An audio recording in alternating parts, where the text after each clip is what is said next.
সবাই মিলে হাতে তালি দেবেন। এটাও একটা সেবা। আমাদের এই যে অঙ্গটা, দেহটা, এটা তো ভগবানের দেওয়া, তো সেই দেহটা গোবিন্দ সেবায় লাগানোর জন্য এটাও একটা সেবা। দু হাত তুলে হাতে তালি দিয়ে আমাদের ইন্দ্রিয় দিয়ে ভগবানের সেবা করে। হ্যাঁ, বৃন্দাবন ধাম অপা আচ্ছা জপে যা রাধে রাধে, রাধে শ্যাম রাধে।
যদি তুমি রাধা নাম করতে পারো অনায়াসে গোবিন্দ প্রেম পাবে।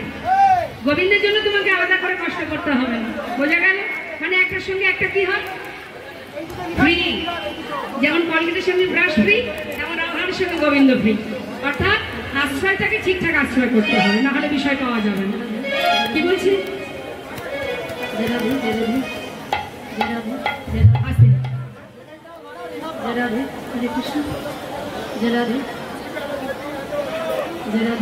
নিতাই গৌর হরি হরে কৃষ্ণ। হ্যাঁ, জয় রাধে, জয় রাধেশ্য, জয় রাধেশ্য। ঠিক আছে, চলো। জয় রাধে, হরে কৃষ্ণ, জয় নিতাই।